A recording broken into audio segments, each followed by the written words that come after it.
Fala galera, e aí, mais uma aula, tá certo? Vamos continuar nossa saga na genética. Então a gente começou lá, segunda lei de Mendel, certo? Aquela parte foi o padrão, a gente viu como fazer os cruzamentos, tá certo?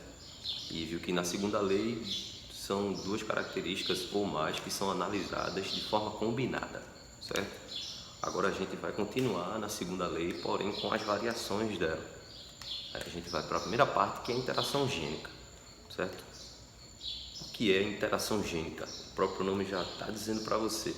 Interação gênica é a interação entre genes. Então, preste atenção ali na anotação. Ó, dois ou mais genes, eles vão agir de forma conjunta, agem conjuntamente,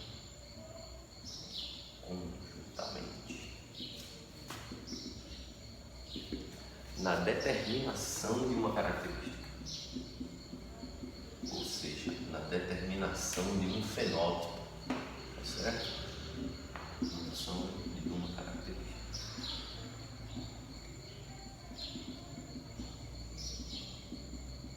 Quase que não dá ali, quase que ia para dentro do quadro, certo? Daqui a pouco a gente vai no quadro também para vocês entenderem, tá?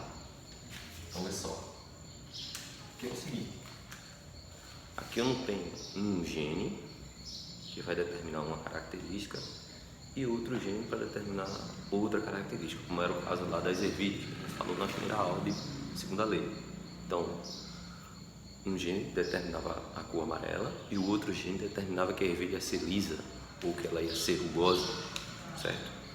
Tranquilo? Aqui é dois genes para determinar uma característica só, tá certo? Não confundir interação gênica com pleiotropia, que nem a gente viu nas aulas. Eu vou fazer um vídeo separadinho aqui sobre pleiotropia, tá certo? Quer dizer, sobre polihibridismo. Aí eu coloco pleiotropia nesse vídeo e vocês veem a diferença, tá certo? Então, interação gênica, dois genes ou mais agem para uma característica. Eles agem conjuntamente para determinar uma característica. Já pleiotropia é um gene só que determina muitas características, mais de uma característica. Tranquilo? Para você ter noção, a interação gênica tem uma curiosidade importante. A cor do olho das moscas, da Drosophila, certo? O nome da mosca. São 100 genes que agem em conjunto para fazer com que a mosca tenha aquela coloração no olho. Tranquilo? Mas a gente não vai fazer essa sacanagem com você e colocar 100 genes para a gente fazer o cruzamento, certo? A gente vai fazer o cruzamento apenas com os dois e questões de vestibular. E há diversas questões que aparecem, elas só cobram dois genes, tá bom? Então não se apegue agora. Vamos lá. O exemplo que a gente tem aqui são vários, mas tem um exemplo clássico, que é a cor das penas de periquitos australianos. Certo? Vamos botar aqui, ó. Periquitos australianos.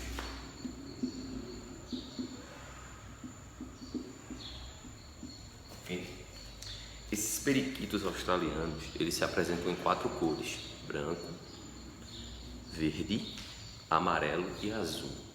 O que determina isso é a interação de dois genes: o gene azão e o gene A e o gene B, certo? Esse gene A e gene B tem duas versões dele, como a gente já sabe. Então, ó, eu vou ter o seguinte: gene azão, tá bom? Ele determina a produção de melanina. Produção de melanina, um pigmento, certo? Vocês sabem que melanina é uma proteína que é conhecida como um pigmento, bom? E o gene azinho, o gene recessivo aqui no caso, ele determina a não produção da melanina. Não produção de melanina. Já o gene B também tem seus dois alelos, um alelo dominante Dzão, certo? Esse aqui determina a produção, tá, de um pigmento chamado psitacina.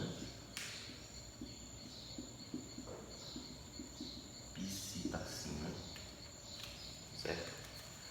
E o alelo Bzinho determina a não produção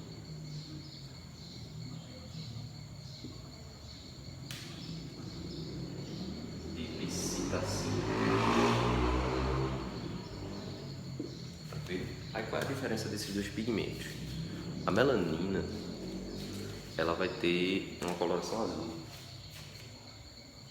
Certo? Depois eu vou explicar o porquê dessa coloração azul. Se eu não produzo a melanina, não tem coloração azul.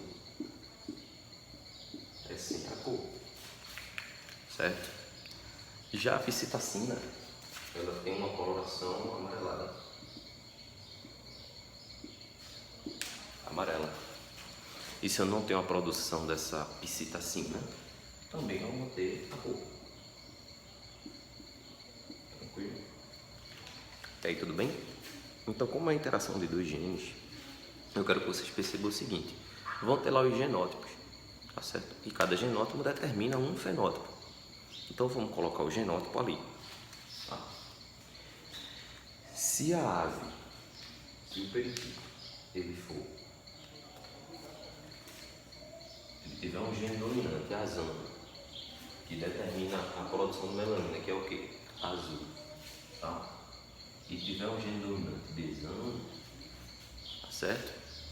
Isso determina que ele vai ter a coloração verde.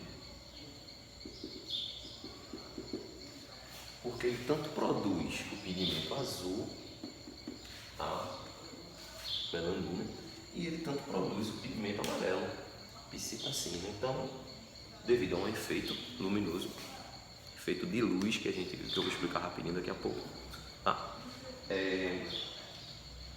Característica que o periquito vai ter a cor verde.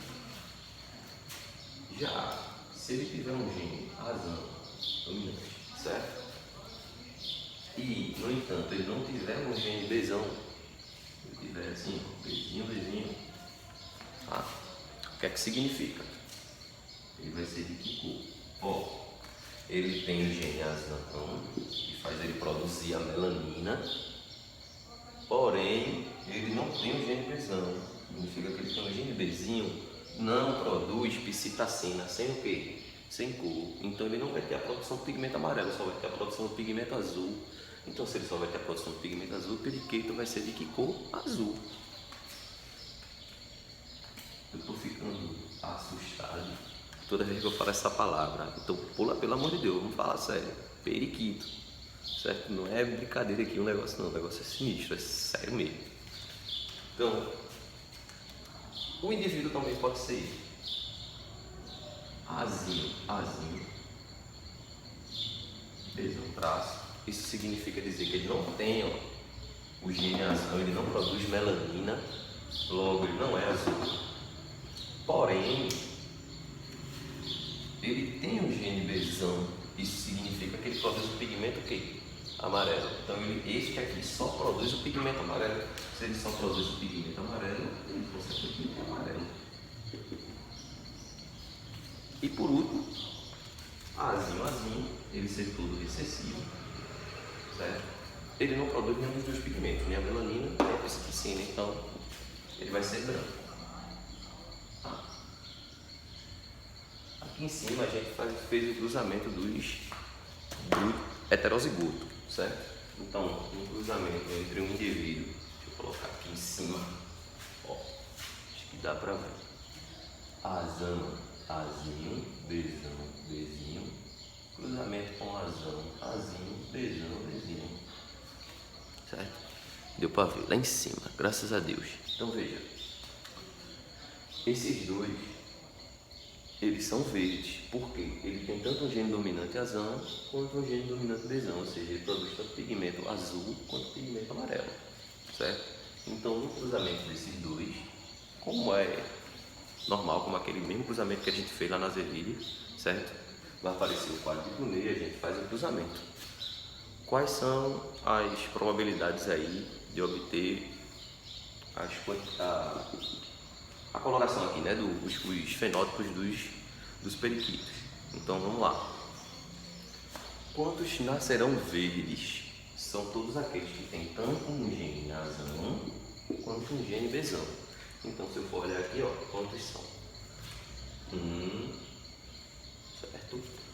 2, 3, 4, 5, 6, 7, 8, 9.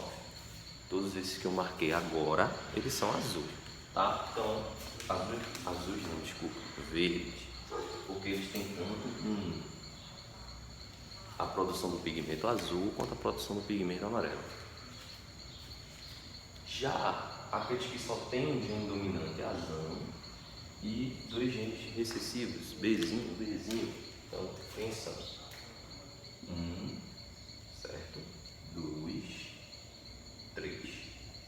Então, são 3 azuis.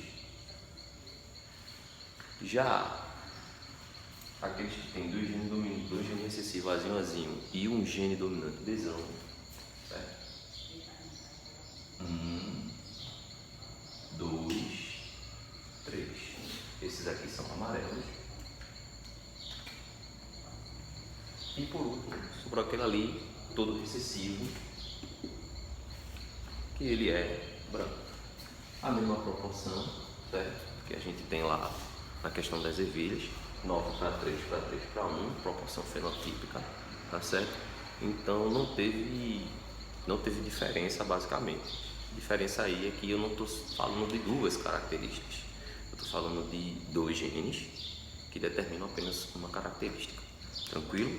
Esse tipo de interação aqui é um tipo de interação gênica simples. Pode ser chamado também de complementar ou não epistática, certo? No próximo vídeo que eu vou mandar para vocês, eu vou falar sobre essa questão da interação gênica, que é a epistasia, certo? Cheiro na criança, cheiro na família, estuda, misera.